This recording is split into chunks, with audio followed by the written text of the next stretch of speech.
사무엘하 1장 1절부터 27절까지 우리 교독하겠습니다. 사울이 죽은 후에 다윗이 아말렉 사람을 쳐 죽이고 돌아와 다윗이 시글락에서 이틀을 머물더니 사흘째 되는 날에 한 사람이 사울의 진영에서 나왔는데 그의 옷은 찢어졌고 머리에는 흙이 있더라. 그가 다윗에게 나와 땅에 엎드려 절하매 다윗이 그에게 묻되 너는 어디서 왔느냐 하니 대답하되 이스라엘 진영에서 도망하여 왔나이다 하니라. 다윗이 그에게 이르되 일이 어떻게 되었느냐 너는 내게 말하라. 그가 대답하되 군사가 전쟁 중에 도망하기도 하였고 무리 가운데에 엎드려져 죽은 자도 많았고 사울과 그의 아들 요나단도 죽었나이다 하는지라. 다윗이 자기에게 알리는 청년에게 묻되 사울과 그의 아들 요나단이 죽은 줄을 내가 어떻게 아느냐. 그에게 알리는 청년이 이르되 내가 우연히 길보아 산에 올라가 보니 사울이 자기 창에 기대고 병거와 기병은 그를 급히 따르는데 사울이 뒤로 돌아보아 나를 보고 부르시기로 내가 대답하되 내가 여기 있나이다 한즉 내게 이르되 너는 누구냐 하시기로 내가 그에게 대답하되 나는 아말렉 사람이니이다 한즉 또 내게 이르시되 내 목숨이 아직 내게 완전히 있으므로 내가 고통 중에 있나니 청하건대 너는 내 곁에 서서 나를 죽이라 하시기로 그가 엎드러진 후에는 살 수 없는 줄을 내가 알고 그의 곁에 서서 죽이고 그의 머리에 있는 왕관과 팔에 있는 고리를 벗겨서 내 주께로 가져왔나이다 하니라. 이에 다윗이 자기 옷을 찢음에 함께 있는 모든 사람도 그리하고 사울과 그의 아들 요나단과 여호와의 백성과 이스라엘 족속이 칼에 죽음으로 말미암아 저녁 때까지 슬피 울며 금식하니라. 다윗이 그 소식을 전한 청년에게 묻되 너는 어디 사람이냐 대답하되 나는 아말렉 사람 곧 외국인의 아들이니이다 하니 다윗이 그에게 이르되 내가 어찌하여 손을 들어 여호와의 기름 부음 받은 자 죽이기를 두려워하지 아니하였느냐 하고 다윗이 청년 중 한 사람을 불러 이르되 가까이 가서 그를 죽이라 하매 그가 치매 곧 죽으니라. 다윗이 그에게 이르기를 내 피가 내 머리로 돌아갈지어다 내 입이 내게 대하여 증언하기를 내가 여호와의 기름 부음 받은 자를 죽였노라 함이라 하였더라. 다윗이 이 슬픈 노래로 사울과 그의 아들 요나단을 조상하고 명령하여 그것을 유다 족속에게 가르치라 하였으니 곧 활 노래라 야살의 책에 기록되었으되 이스라엘아 내 영광이 산 위에서 죽임을 당하였도다. 오호라 두 용사가 엎드려졌도다. 이 일을 가드에도 알리지 말며 아스글론 거리에도 전파하지 말지어다.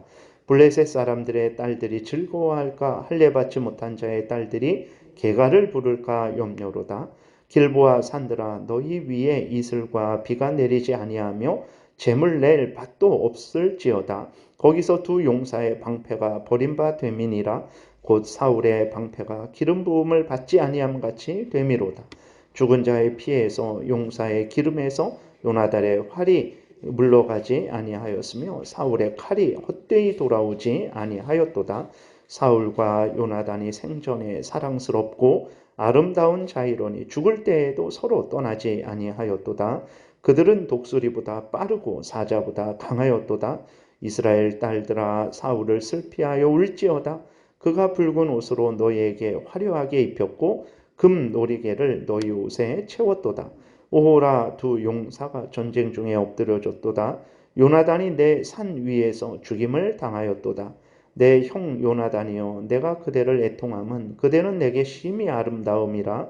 그대가 나를 사랑함이 기이하여 여인의 사랑보다 더하였도다.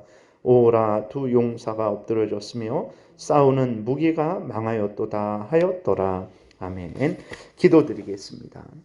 살아계신 하나님 아버지 감사합니다. 이 시간 하나님의 말씀을 전하고 듣습니다. 성령께서 역사하셔서 우리를 향한 하나님의 뜻을 잘 깨달아 알게 도우시고 성령께서 성경을 통해서 알려주시는 대로 믿고 따라서 하나님의 영광을 드러내며 많은 사람들을 유익하게 하며 우리도 하나님의 은혜를 누리게 도우소서. 예수 그리스도의 이름으로 기도드렸습니다. 아멘. 오늘 본문은 이제 아말렉 사람 한 사람이 자신이 사울을 죽이고 사울의 왕관과 팔에 있는 고리를 벗겨서 가져왔다라고 이렇게 다윗에게 말하는 내용이 기록되어 있어요. 그런데 이 아말렉 사람의 말과 사무엘상 우리가 31장에서 살펴봤던 그 내용과는 좀 차이가 있습니다.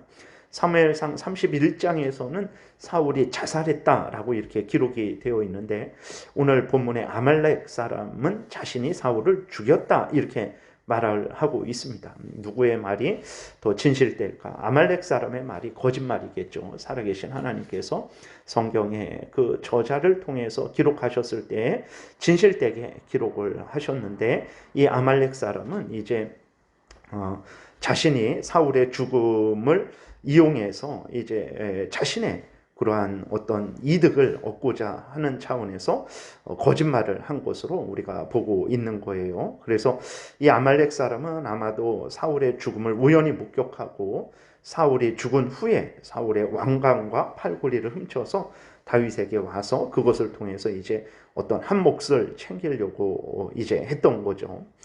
아말렉 사람이 사울을 죽였다고 거짓말한 것은 이제 다윗으로부터 어떤 보상을 받기 위해서인데, 그런데 어떻게 됐습니까? 오늘 본문에 보게 되면 보상은커녕 자기의 생명을 잃게 됩니다. 그래서 사울 왕을 죽였다고 말했기에 다윗에 의해서 이제 결국 죽임을 당하게 되는 거죠.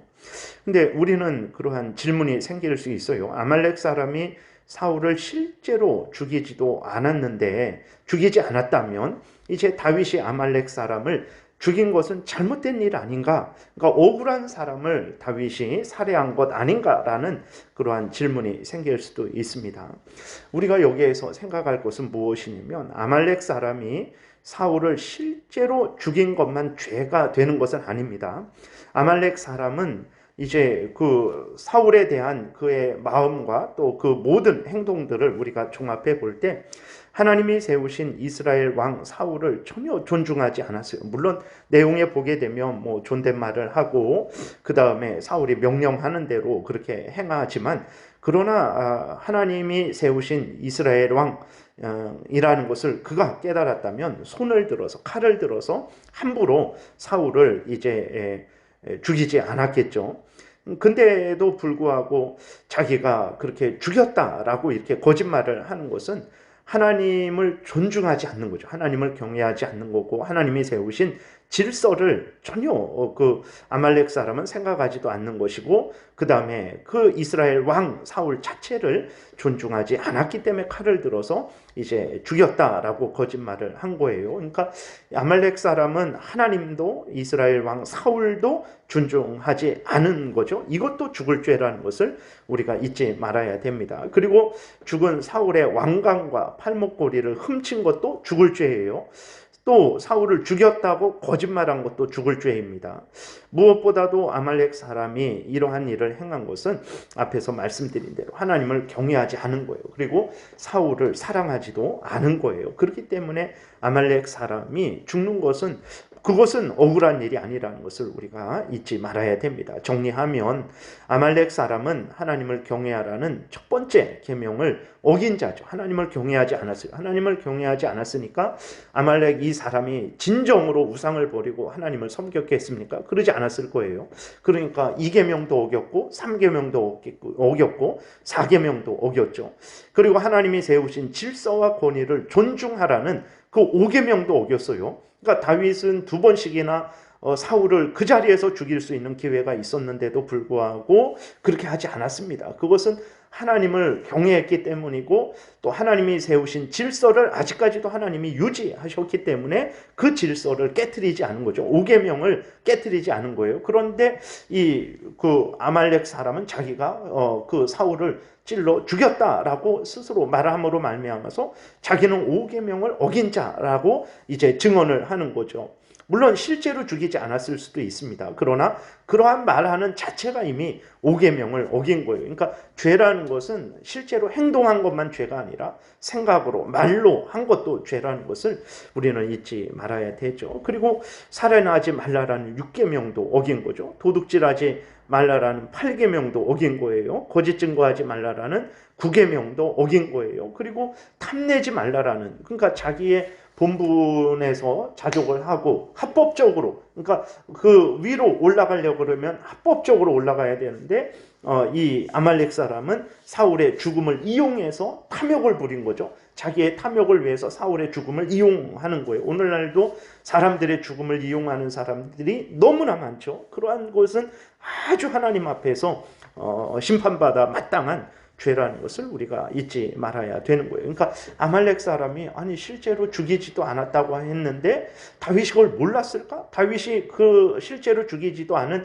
아말렉 사람을 죽인 것은 다윗의 잘못 아닌가라고 생각할 수도 있지만, 우리가 잠깐 살펴봤던 대로 이 아말렉 사람은 거의 이렇게 6계명 간음하지 말라라는 그것만 빼고는 다 그 순간에 오늘 본문에서 살펴봤을 때 하나님의 10계명을 다 어긴 것이라는 것을 우리가 알게 되죠. 그것들이 다 죽을 죄라는 것을 우리가 잊지 말아야 됩니다. 우리도 잘 어기는데, 우리가 100번, 1000번, 1000번 죽어야 되는데 예수 그리스도께서 우리를 여전히 용서하시고 우리를 위해서 기도하시고 우리가 완전히 타락하지 않도록 우리를 붙들어 주시기 때문에 우리가 이렇게 살아있는 것이지, 그 우리가 짓는 죄들이 그냥 하찮은 죄라서 우리가 살아있는 것은 아니라는 것을 우리는 늘 명심해야 됩니다.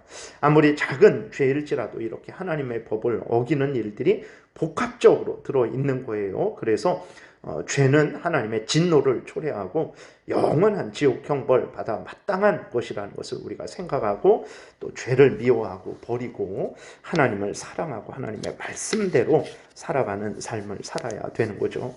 그리고 이제 다윗은 그 이후에 보게 되면 사울과 그 아들들의 죽음을 듣고 진심으로 슬퍼하는 것을 보게 됩니다. 그리고 다윗은 사울과 또 요나단을 위해서 노래를 지어요. 그 노래에서 다윗은 사울을 용사다라고 이렇게 말하면서 사울의 죽음을 진심으로 슬퍼하고 있는 것을 우리가 볼 수 있어요. 아니, 다윗이 어떻게 이러는 것은 위선 아닌가? 아직까지 한 그 정확한 사울에게 쫓겨다닌 기간은 정확히 모릅니다. 그래도 대략 한 10여 년 정도 될 것으로 그렇게 생각을 하고 있어요. 대략 한 10여 년 동안 그 고생을, 그것도 정말 보통 고생이 아닌 정말 참으로 보는 사탄 마귀가 사울을 통해서 다윗을 이제 죽이려고 역사하는 거죠. 그러니까 사울로부터 정말 너무너무 그 큰 그러한 박해를 받은 거죠. 그랬을 때 그러한 그 다윗이 오늘 본문에 보게 되면 사울을 용사다라고 말하면서 아주 슬퍼하는 것을 볼 때에 정말 이 다윗의 마음이 진심일까? 정말 이것은 위선 아닐까라고 우리가 생각을 할 수도 있는데 절대로 그렇지 않습니다. 다윗이 그의 위선이 아니에요. 왜 그러냐? 그러면 다윗이 어떻게 자기를 죽이려고 했던 사울을 위해서 이러한 시를 지어서 진심으로 중심으로 슬퍼할 수 있었을까? 첫 번째로는 이제 다윗은 사울에게 은혜를 입었기 때문에 그렇습니다. 어쨌든 다윗은 사울에게 발탁되어서 궁정에서 살았죠. 그 후에는 군대 장관이 되었어요. 또 사울의 딸 미갈과 결혼해서 왕의 사위가 되기도 했습니다. 그래서 사울로부터 생명의 위협을 당한 것은 사실이에요. 그래서 그로 인해서 10여 년 동안 다윗이 얼마나 죽을 고생을 했는지 모릅니다. 정말로 그 다윗과 함께했던 사람이 사울을 단칼에 찔러 죽이는 것이 하나님의 뜻이다라고 생각할 정도로 사울이 그렇게 다윗을 핍박을 한 거예요. 그럼에도 불구하고 그것은 사실이죠. 그것은 사울의 100번 잘못입니다. 그러나 어쨌든 다윗은 사울로부터 은혜를 입은 것에 대해서는 이제 사실이죠. 물론 그 은혜를 갚은 것도 그 정도 다윗이 사울을 살려주고 뭐 사울을 위해서 봉사를 했으면 그 은혜는 사실 갚은 거죠. 그러나 그럼에도 불구하고 다윗은 그렇게 사울로부터 받은 은혜를 생각하고 또 사울로부터 받은 위협은 용서한 거죠. 그러한 참으로 사울이 다윗을 그렇게 죽이려고 했던 그러한 잘못들은 다윗이 용서하고 하나님 안에서 용서하고 또 이렇게 사울로부터 받은 그러한 은혜들을 생각하면서 다윗이 진심으로 슬퍼한 것이지 위선적으로 거짓말로 그렇게 한 것은 아닙니다. 그리고 또 이제 사울이 다윗을 죽이려는 악을 저질렀지만 어쨌든 사울은 이스라엘을 다스리고 통치하는 하나님이 세우신 왕이죠. 이스라엘의 왕이 목숨을 잃은 거예요. 그것을 슬퍼하는 것은 지극히 당연한 것입니다. 오늘날에는 앞에서 말씀드렸듯이 사람들의 죽음을 이용해 갖고 자신들의 정치적이고 경제적인 이득을 아주 추구하려는 그러한 사람들이 있어요. 그것은 참으로 하나님 앞에서 벌받을 그러한 잘못들이죠. 이렇게 무슨 일이든 간에 사람이 죽었을 때에 진심으로 그것에 대해서 슬퍼해주고, 또 물론 잘잘못은 이제 따지는 것은 냉철하게 따져야 되겠지만, 우리 그리스도인들은 정말 우는 자들과 함께 울고 웃는 자들과 함께 웃는 그러한 마음을 잊지는 말아야 되는 것입니다. 그래서 다윗이 사울의 죽음을 이렇게 슬퍼한 것은 거짓이 아니고 위선이 아니고 진심이었다라는 것을 우리가 기억을 해야 되는 거죠. 그러니까 다윗의 마음과 태도는 아말렉 사람의 마음과 태도와 전혀 다르죠. 아말렉 사람은 자신의 그 탐욕을 위해서 사울의 죽음을 이용하고 사울의 그 왕관과 팔목걸이를 훔쳐서 다윗에게 와서 거짓말을 하는, 온통 그냥 모든 생각과 말이 행동이 죄였죠. 그러나 다윗을 보게 되면 같은 인간이지만 하나님을 경외함으로 말미암아 다윗은 하나님 앞에서, 사람들 앞에서 올바른 마음과 태도를 가지고 행했던 것을 우리가 이 확인을 하게 되는 거죠. 그래서 다시 한번 우리들이 어떤 마음과 태도로 우리의 일상을 살아갈까, 우리의 신앙생활을 살아가야 될까 깊이 생각해야 됩니다. 그것은 아주 분명한데, 하나님의 십계명을 우리의 기준으로 삼고 교회에서도 십계명을 지키는 방향으로, 그것을 어기게 하는 모든 것들에 대해서 저항하는 방향으로, 가정생활도 마찬가지예요. 직장생활도 마찬가지입니다. 십계명을 기준으로 삼고 그 십계명을 지키는 방향으로, 십계명을 지키지 않게 어기게 하는 것이라면 그것은 하나님의 뜻이 아닙니다. 그런 차원에서 우리가 십계명을 중심으로 해서 하나님 사랑, 이웃 사랑하는 그러한 마음과 태도로, 그렇다고 해서 무조건 이웃을 사랑하는 건 아니죠. 십계명을 기준으로 해서 잘못된 것에 대해서는 세상 모든 사람이 아니다라고 말해도 십계명에 어긋나면 잘못이다라고 말을 해야 되는 것이고, 그 다음에 세상 사람이 모두 잘못됐다 해도 십계명에 근거한 것이라면 이것이 옳은 것이다 라고 이렇게 말을 해야 되는 거예요. 그래서 이웃을 사랑한다고 해서 무조건 죄도 사랑하는 건 아닙니다. 그래서 어쨌든 십계명을 기준으로 해서 잘하고 못한 것을 판단하고 그것을 따라서 살아가야 되는 것이 우리의 본분이라는 것을 우리가 또 잊지 말아야 되겠습니다. 기도드리겠습니다. 살아계신 하나님, 감사합니다. 우리가 무엇이 간데 이 귀한 역사적인 사실을 기록하셔서 우리로 하여금 하나님을 경외하고 범사에 하나님의 말씀을 따라서 살아가게 하시는지요. 살아계신 하나님의 크신 은혜와 사랑과 우리를 향한 하나님의 뜻을 마음 깊이 새기고 범사에 신앙생활 할 때에도, 교회에서도, 가정에서도, 일상생활을 살 때에도 항상 하나님의 말씀을 따라 살아가는 우리 모두가 되게 도우소서. 하나님의 영광이 드러나고 많은 사람이 유익을 얻으며 나도 하나님의 은혜를 누리게 될 줄을 믿습니다. 감사드리고 예수 그리스도의 이름으로 기도드렸습니다. 아멘. 하늘에